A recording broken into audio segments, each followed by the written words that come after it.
Hello दोस्तों, positive talk channel में आपका स्वागत है।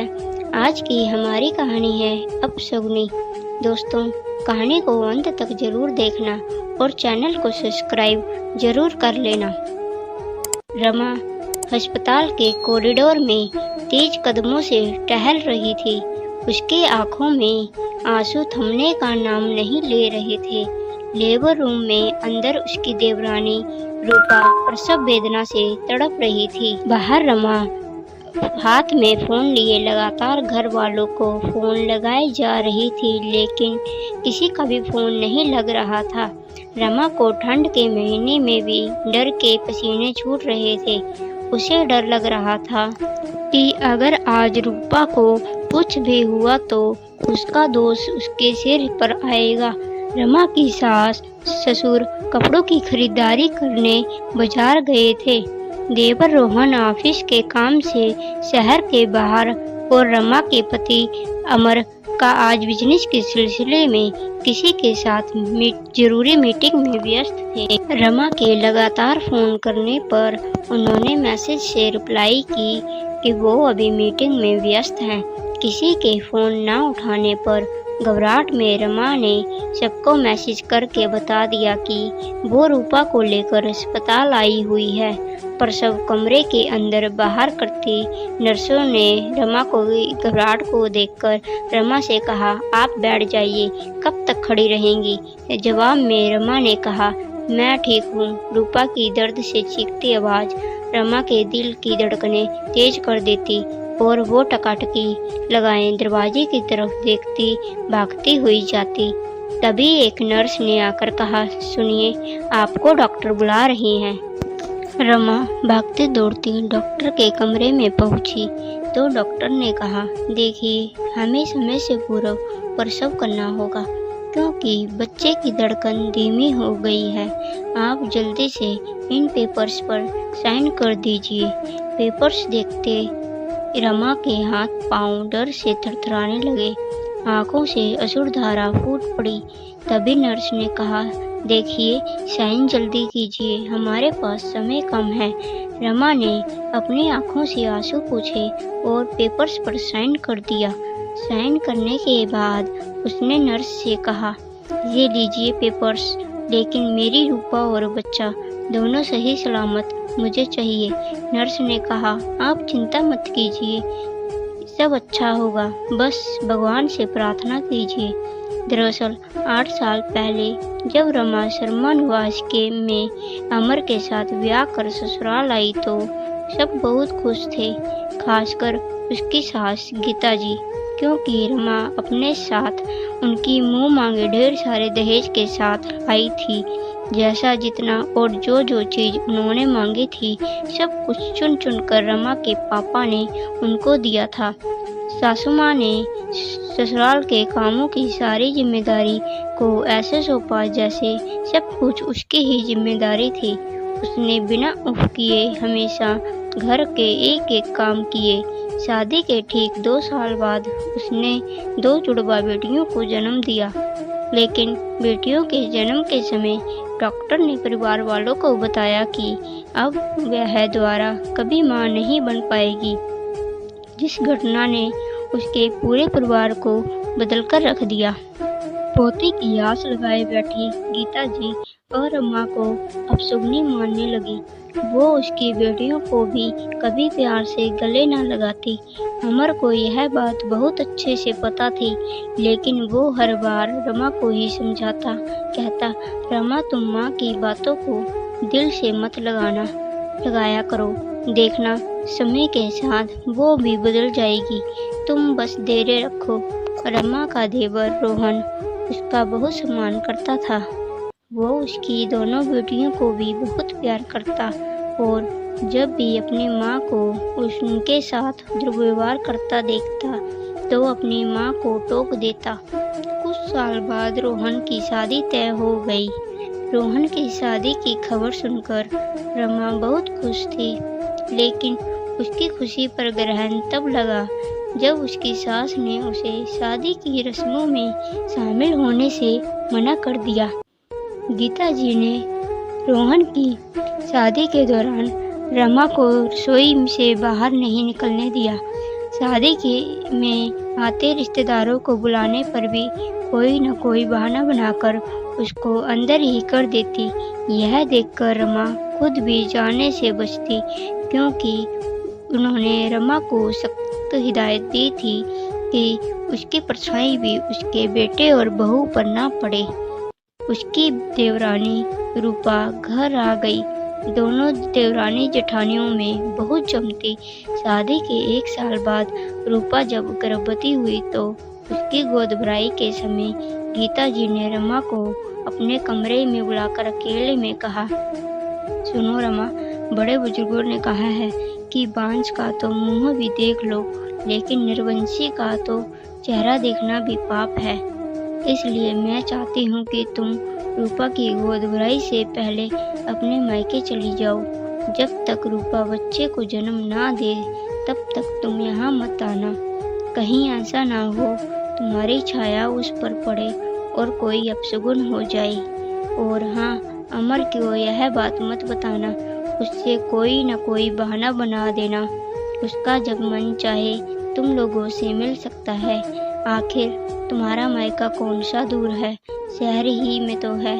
जब चाहे जी तुमसे और बच्चों से मिल लेगा।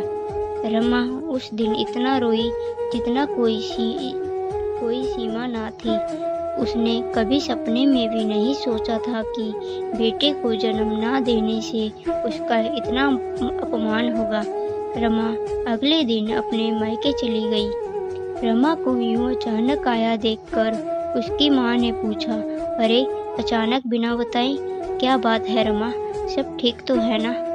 रमा ने कहा, हाँ माँ, सब ठीक है, बस आपसे और पापा से मिलने का मन हुआ तो चली आई। पापा कैसे हैं? ठीक हैं बेटा, आज 6 साल से बेड पर है, क्या कहूँ। हाँ माँ। रमा के पिताजी को उसकी शादी के बाद ब्रेन स्ट्रोक आया और उनका पूरा शरीर लकवाग्रस्त हो गया, जिस वजह से रमा अपना दुख अपने मायके में भी अपनी माँ से नहीं कहती थी। एक छोटा भाई था, वो कितनी और किस की जिम्मेदारी उठाता। अगले दिन ही उसके फ़ोन पर रूपा का सुबह 10 बजे फ़ोन आया। उसने उठाकर हेलो कहा तो इधर से उसे रूपा के दर्द की कराहने की और रोने की आवाज़ आई। क्या हुआ रूपा, सब ठीक तो है ना? तुम रो क्यों रही हो? रमा ने घबराकर पूछा। भाभी, अभी मैं आपको कुछ नहीं बता पाऊंगी, बस आप जल्दी से जल्दी घर आ जाइए। रमा ने अपनी माँ से कहा, माँ आप इन दोनों का ख्याल रखना, मैं अभी आती हूँ, आकर आपको सब बताऊंगी। ऑटो से रमा घर पहुँची तो रूपा दर्द से कराह रही थी। वो घर में कोई भी मौजूद नहीं था। रूपा को लेकर घर में ताला लगाकर रमा अस्पताल लाई। रूपा ने रास्ते में बताया कि माजी, ससुर और साथ गोद भराई के बाजार करने गई हैं और रोहन सुबह ऑफिस के काम में शहर से बाहर चला गया। रूपा का अभी 7वां महीना ही चल रहा था। तभी नर्स ने रमा के पास आकर कहा, मुबारक हो, बेटा हुआ है, लेकिन अभी प्रीमेच्योर होने की वजह से उसको अस्पताल में हमारी निगरानी में रखना होगा। नर्स की आवाज़ में रमा यादों से बाहर आई। इतने ही में सब घर वाले भी वहां आ गए। गीता जी ने आओ देखा ना ताओ, उन्होंने सबके सामने अस्पताल में रमा के गालों पर 2 थप्पड़ लगा दिए और कहा, अब सुगनी कहीं की, खुद तो बेटा जन्म नहीं पाई तो देवरानी की खुशियों में भी आग लगा दी। मना किया था ना तुझे आने को। अपनी माँ के बर्ताव को देखकर अमर ने गुस्से में कहा, माँ ये क्या तरीका है, आपने रमा को क्यों मारा? आखिर उसकी क्या थी, गलती क्या थी? सिर्फ यही ना कि उसने रूपा की मदद की। तुम चुप करो जोरू का गुलाम, तू जो उसकी तरफदारी करेगा ही। तभी अब वहाँ नर्स ने आकर रमा से कहा, आपको अंदर डॉक्टर बुला रहे हैं। गीता जी ने कहा, मैं जाऊंगी अंदर, तुम चुपचाप अपने मायके जा। गीता जी रोहन के साथ अंदर डॉक्टर के कमरे में गई। उन्हें देखकर डॉक्टर ने कहा, अब माँ और बच्चा दोनों खतरे से बाहर हैं, लेकिन अभी दोनों को ही बहुत देखभाल की ज़रूरत है। हमें बच्चों को कम से कम 2 महीने तक NICU में रखना होगा। इसके बाद आप सबको बहुत देर रखने की ज़रूरत होगी।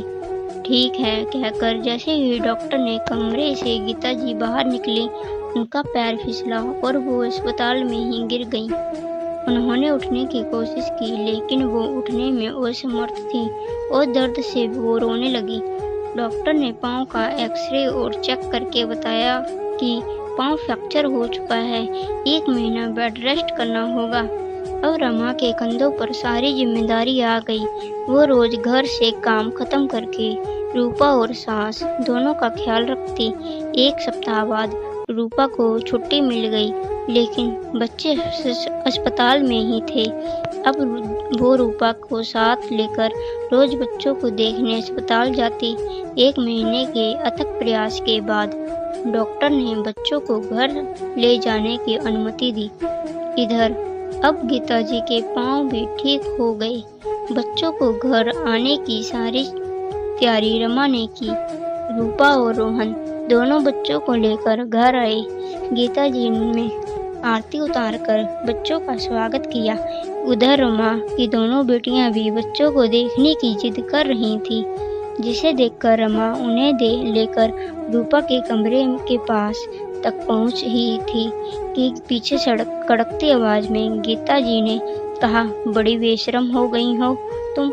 इतनी बार बोला है तुमको कि तुम रूपा और उनके बेटों से दूर रहो, लेकिन तुम मानती नहीं। इतना अपशगुन करा कर जी नहीं भरा जो कुछ और कराना चाहते हो। क्या सबको मारना चाहती हो? गीता जी ने गुस्से में कड़कती आवाज सुनकर सभी वहां इकट्ठे हो गए। रमा को लगा था शायद अब गीता जी बदल जाएं, लेकिन उनकी सोच गलत थी। उनके सामने खड़े अपने पति अमर की तरफ देखा। बेटियों का हंसता हुआ चेहरा उदास हो गया। रमा खुद पर काबू ना कर पाई और उसकी आंखों से अश्रुधारा फूट पड़ी और वो वहां से जाने लगी। तभी रूपा ने कहा, देखिए भाभी, रुकिए भाभी। गीता जी गुस्से में सुनाई नहीं दिया। मैंने क्या कहा? तुम अंदर जाओ। रमा बच्चों से जुड़ा कोई काम नहीं करेगी। भाभी, मैंने कहा रुकिए। और आप आगे बढ़कर रमा का हाथ पकड़ लिया। भाभी, यूं चुप रहकर रोज रोज अपमान सहकर करने से कोई नहीं बदलने वाला, इसलिए आपको बोल रही हूँ कि अब बिना बोले काम नहीं चलने वाला। कभी कभी बड़े इतना मजबूर कर देते हैं कि उनका जवाब देकर छोटों को उन्हें सच का आईना दिखाना ही पड़ता है। रूपा, सुनाई नहीं दे रहा तुम्हें? गीता जी ने दोबारा गुस्से से कहा। सुना माँ जी, अच्छी तरह सुना, लेकिन जिस तरह हम घर में गंदगी इकट्ठा करके नहीं रख सकते, वैसे ही हम आपकी ये बेकार की बातें नहीं सुन सकती और ना ही मान सकती हूँ।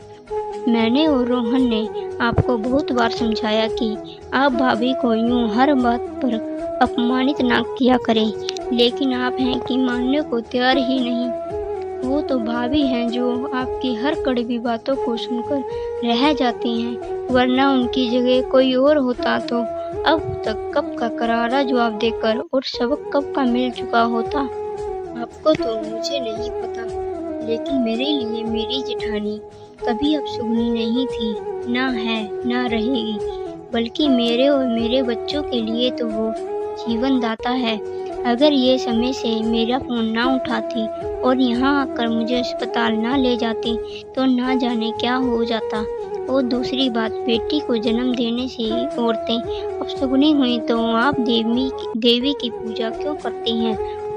तब तो मेरी माँ और आपकी माँ भी अपशगुनी हुई, क्योंकि ये दोनों बहनें हैं और आप 4 बहनें, हम दोनों को ही भाई नहीं।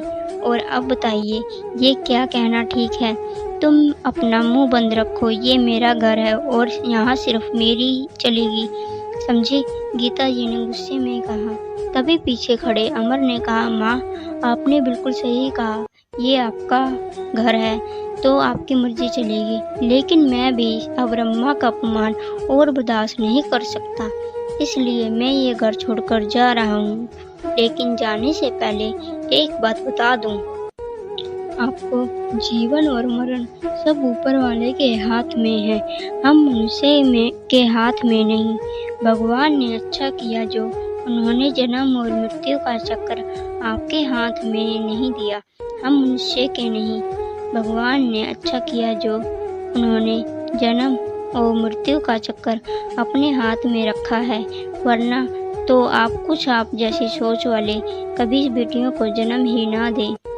दोस्तों, आपको यह कहानी कैसी लगी है हमें कमेंट बॉक्स में ज़रूर बताना, और कमेंट के साथ ही आप अपनी कहानियाँ भी हमें ईमेल कर सकते हैं, जिसका लिंक नीचे डिस्क्रिप्शन में दिया हुआ है। दोस्तों, अगर कहानी पसंद आई हो तो ज़्यादा से ज़्यादा लाइक और शेयर करें और चैनल को सब्सक्राइब ज़रूर कर लें। धन्यवाद। मिलते हैं एक नई कहानी के साथ। जय हिंद।